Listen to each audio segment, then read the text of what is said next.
پہلا سوال بڑا کرٹیکل علی بھائی آیا ہوا ہے، کسی بھائی نے بھیجا ہے کہ رفع یدین جو ہے اس پر دونوں طرف بڑے مضبوط دلائل دیے جاتے ہیں اور یہ ایشو شروع دن سے ڈیبیٹیبل رہا ہے. تو بعض لوگ تو یہاں تک کہتے ہیں کہ اس پر تابعین کے دور سے اختلاف ہے، تو اس سے پہلے استخارہ نہ کر لیا جائے کہ اس کو کیا جائے، بجائے اس کے ہم دلائل میں پڑھیں؟ سمجھ آئی نا؟ ٹھیک ہے جی، استخارہ تو رفع الیدین پہ کر لیا جائے. جن لوگوں نے رفع الیدین استخارہ کر کے شروع کیا ہے، کیا رفع الیدین نہ کرنے والوں کو ان کا رفع الیدین استخارے کے بعد ہضم ہو جائے گا؟ کبھی بھی نہیں ہوگا. استخارہ دنیاوی معاملات میں ہوتا ہے. قرآن و سنت میں جن چیزوں کے دلائل موجود ہیں ان پہ استخارہ نہیں کرنا. میں آپ کو علم الکلام پھکی والا الزامی جواب دیتا ہوں، اینٹی وینم. کیا اگر یہ سٹیٹمنٹ دی جائے کہ اس پر استخارہ نہ کر لیا جائے کہ مسلمہ کذاب پیغمبر تھا یا کذاب تھا، نعوذ باللہ من ذالک، تو یہ استخارہ کرنے سے پہلے ہی آپ اسلام سے ہاتھ دھو بیٹھیں گے اپنے، کیونکہ وہ علمی دلائل کے ساتھ. اسی طریقے سے غلام احمد قادیانی دجال کے بارے میں کوئی کہ جی میں استخارہ کروں گا، تو استخارے میں تو نہیں یہ چیزیں، نہ اللہ نے کہا ہے کہ میں نے کوئی چیز دکھا دینی ہے، نہ نبی صلی اللہ علیہ وآلہ وسلم نے دینی دلائل اور براہین کے بارے میں یہ کہا ہے کہ آپ اس کے اوپر استخارہ کرو. Not at all. یہ دنیاوی معاملات کے اندر استخارہ ہوتا ہے. دین کے بارے میں کتاب و سنت کے روشن اور واضح دلائل لیے جاتے ہیں، ان کی بنیاد کے اوپر فیصلہ ہوتا ہے. ہمارے ایک انجینئر یونیورسٹی میں میرے ایک بڑے کلاس فیلو، قریبی دوست، پھر آفس میں بھی وہ اکٹھے ہی ہم کولیگ ہیں، وہ مجھے کہنے لگے، وہ ٹیکسلے کے رہنے والے تھے، وہ کہنے لگے کہ ٹیکسلا میں ایک بھائی تھے تو وہ استخارہ کر کے قادیانی ہو گئے. ان کو یہی اشارہ ملا کہ قادیانیت حق پر ہے. تو جو لوگ کہتے ہیں کہ ہم رفع الیدین سے پہلے استخارہ کریں گے، تو کیا ان کو کہا جائے کہ جن لوگوں نے قادیانیت قبول کر لی ہے استخارہ میں اپنے زوم میں ایک پازیٹیو جواب سمجھتے ہوئے، تو ان کے جواب کو مانیں گے؟ وہ کہیں گے نہیں نہیں نہیں، دلائل کے اوپر بات ہونی چاہیے. تو بات دلائل پہ. نبی صلی اللہ علیہ وآلہ وسلم نے حجۃ الوداع پہ جو خطبہ دیا ہے المستدرک للحاکم میں صحیح سند کے ساتھ، انٹرنیشنل نمبر کے مطابق کتاب العلم چیپٹر میں 318 نمبر حدیث ہے کہ میں اپنے باتوں میں دو چیزیں چھوڑ کے جا رہا ہوں، ایک اللہ کی کتاب اور دوسرے اس کے محبوب صلی اللہ علیہ وآلہ وسلم کی سنت. اس کو مضبوطی سے پکڑ لینا، کبھی گمراہ نہیں ہوگا. تو نبی علیہ السلام نے یہ تو نہیں کہا میرے بعد استخارہ کر لینا کوئی پرابلم ہو، کہا کتاب و سنت. شخصیت بھی نہیں چھوڑی، اور وہ بالکل لاجیکل ہے. نبی علیہ السلام اگر کسی شخصیت کو چھوڑ کے جاتے تو کچھ عرصے بعد اس کا سٹیٹس بھی نبی علیہ السلام والا ہو جاتا، کیونکہ 2 سال کے بعد سیدنا ابوبکر بھی فوت ہو گئے، 10 سال کے بعد تقریباً 12 سال کے بعد سیدنا عمر بھی شہید ہو گئے، اور 25 سال کے بعد سیدنا عثمان بھی شہید، اور 30 سال کے بعد سیدنا علی بھی شہید، خلافت راشدہ ختم. اور آخری صحابی ابو طفیل عامر بن واثلہ رضی اللہ تعالیٰ عنہ 110 ہجری میں فوت ہوئے نبی علیہ السلام کی وفات کے 100 سال کے بعد. 110 ہجری کے بعد روئے ارض پہ کوئی صحابی موجود نہیں تھا. تو اگر نبی صلی اللہ علیہ وآلہ وسلم اپنے اصحاب کو اپنا اس حوالے سے چھوڑ کے جاتے نائب، تو انہوں نے بھی تو فوت ہونا تھا، ان کا سٹیٹس بھی تو وہی تھا. نبی علیہ السلام نے وہ چیز چھوڑی جو قیامت تک رہنی تھی، یعنی کتاب اللہ اور سنت.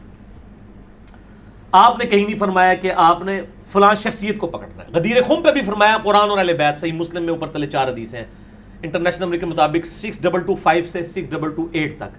وہاں پہ بھی کہا قرآن کو پکڑو، اس میں ہدایت ہے، اس میں نور ہے، یہ اللہ کی رسی ہے، جو اس کو پکڑے گا ہدایت پہ ہوگا، جو چھوڑ دے گا گمراہ ہو جائے گا. اور دوسرا کہ اہل بیت کے بارے میں تمہیں اللہ کا خوف دلاتا ہوں کہ ان کے ساتھ حسن سلوک کرنا. ٹھیک ہے جی. نبی علیہ السلام نے استخاروں کے حوالے تو نہیں امت کو کیا دین کے معاملات میں. ہاں دنیاوی معاملات میں صحیح بخاری میں حدیث ہے کہ ابن عباس کہتے ہیں کہ نبی علیہ السلام ہمیں دعائے استخارہ اس طرح تعلیم فرماتے تھے جس طرح قرآن کی آیات، کہ ہم اپنے دنیاوی معاملات کے اندر جو ہے اللہ کی طرف رجوع کریں. دینی معاملات میں رجوع کے لیے نہیں، اس کے لیے تو آلریڈی ہمارے پاس روشن دلائل موجود ہیں. ورنہ تو ہر شخص کے لیے الگ الگ جو ہے وہ اللہ تعالیٰ نعوذ باللہ پیغمبر بھیجتا، پوری امت کے لیے ایک پیغمبر اور تعلیمات دے دی.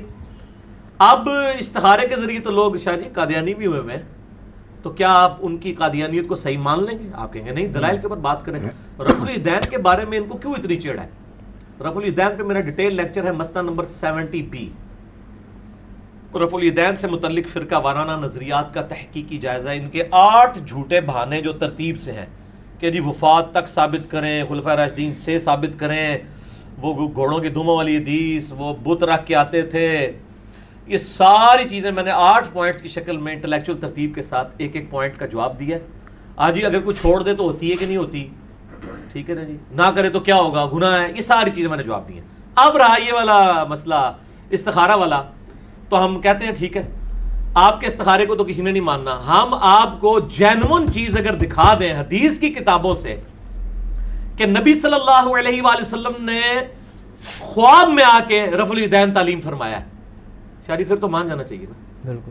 وہ خواب کسی بریلوی دیوبندی اہل حدیث شیعہ کے علماء کا نہیں ہے, ہمارے اماموں کی کتابوں میں اماموں کا خواب ہے. کیوں نہیں مانیں گے پھر؟ تو کہتے ہیں نا جی بخاری مسلم میں حدیث ہے میری شکل میں شیطان نہیں آ سکتا, یہ سارے معاملہ بالکل ٹھیک ہے. میرا خواب میں دیدار مصطفیٰ صلی اللہ علیہ وآلہ وسلم کی حقیقت لاکھوں لوگ یوٹیوب پہ دیکھ چکے ہیں, اس سے زیادہ کوئی کلپ نہیں دیکھا گیا اس ٹاپک پہ کسی اور کا. اس میں نے یہ ساری باتیں حدیث کی کتابوں سے خواب بتائے ہیں کہ بھی صحابہ, تابعین, تبع تابعین, اس کے بعد کے لوگوں کو بھی نبی صلی اللہ علیہ وآلہ وسلم کی خواب میں زیارت ہوئی ہے. ہم حدیث کی کتاب سے خواب دکھاتے ہیں.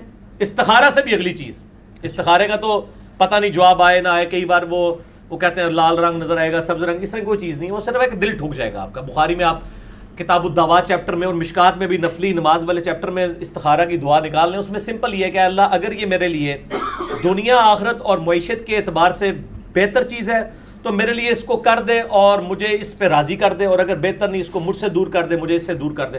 Simple is that.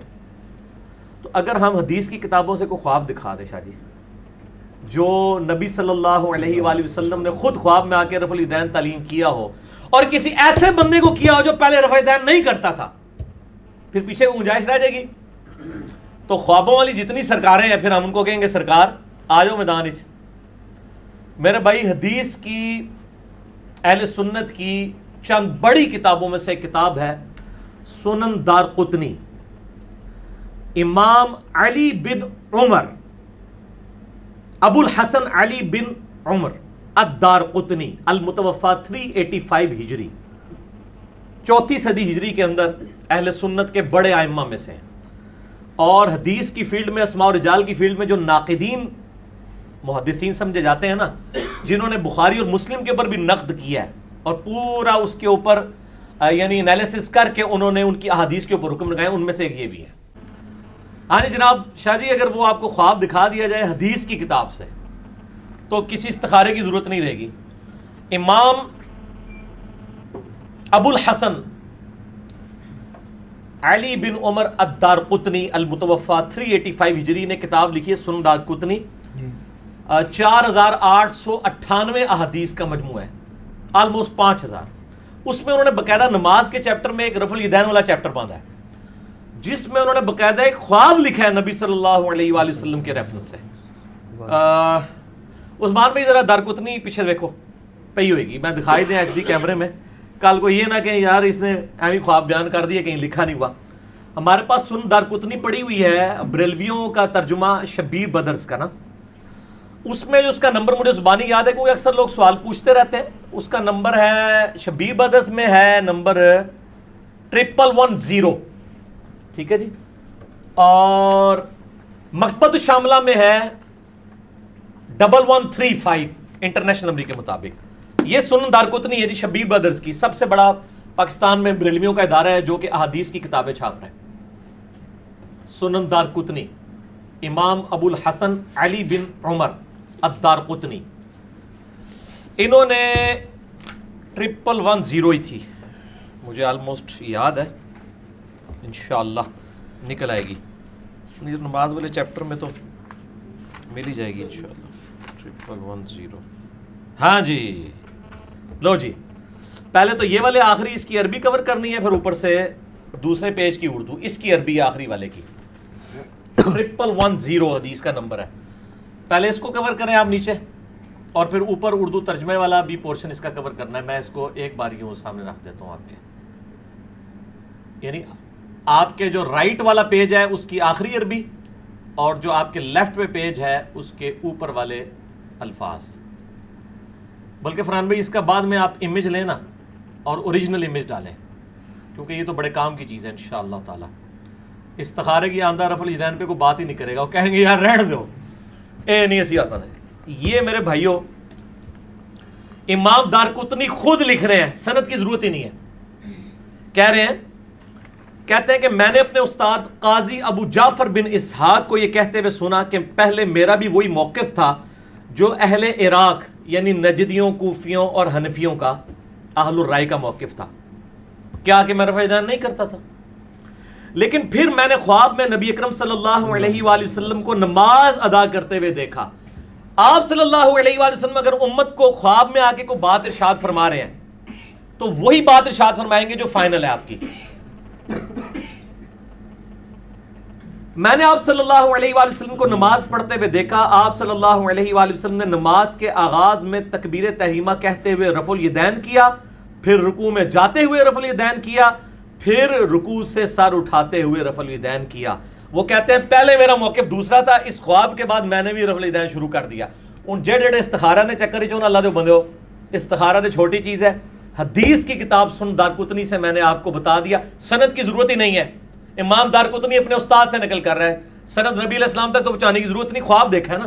اور آپ صلی اللہ علیہ وآلہ وسلم کو خواب میں کسی بریلوی دیوبندی اہل حدیث شیعہ نے نہیں دیکھا, بلکہ ایک حدیث کے امام ابو جعفر بن اسحاق جو استاد ہیں امام دارقطنی المتوفی 385 ہجری کے. تو انشاءاللہ آئندہ کے بعد کوئی استخارے کی بات نہیں کرے گا, تو اللہ کا نام لے کے شروع کریں. اہل سنت اہل تشیع دونوں کی کتابیں متفق ہیں کہ نبی علیہ السلام نے رکوع میں جاتے وقت, رکوع سے اٹھتے وقت ہمیشہ رفع الیدین کیا ہے. آپ کی رفع الیدین کے بغیر ایک رکعت بھی ثابت نہیں. یہ ہمارا الحمدللہ ایک علمی دعویٰ ہے. مسئلہ 70B آپ دیکھ لیں, رفع الیدین سے متعلق فرقہ وارانہ نظریات کا تحقیقی جائزہ. اور علی بھائی ان کے جو استاد ہیں یہ سکہ راوی ہیں, سکہ راوی ہیں. وہ کہتے ہیں وہ کہتے ہیں کہ مجھے جب وہ رفع الیدین کی حدیثیں لکھوایا کرتے تھے ساتھ یہ املا کرواتے تھے. یہ الفاظ موجود ہیں کہ میرا استاد مجھے املا کروایا کرتا تھا کہ پتر ہے بھی لکھ نال کہ منو بھی باج ہدایت ملی ہے, جس طرح اسی بھی کہنے جناب کہ سانو باج پتہ چلا ہے. ٹھیک ہے, تو سمعت القاضی ابا جعفر احمد ابن اسحاق یقول واملہ علینا, وہ کہتے تھے اور ہمیں املا کروایا کرتے تھے کہ لکھو رفع الیدین کی حدیثوں کے ساتھ, کہ میں بھی پہلے نہیں کرتا تھا, میں بھی شروع کیتا ہے. پیچھے کیا رہ گیا؟ ٹھیک ہے جی, یہ تو انشاءاللہ جب یہ کلپ چڑھے گا نا لاکھوں لوگوں تک پہنچے گا. اس کا جواب تو جی الیاس گمن صاحب سے اور عباس رضوی صاحب سے لینا بہت ضروری ہے. ہمیں کسی سے جواب لینے کی ضرورت نہیں ہے. اس کی وجہ یہ ہے کہ یہ سوال تو ہے نہیں ہے, یہ تو دلیل ہے. دلیل کا جواب نہیں ہوتا, واضح دلیل ہے.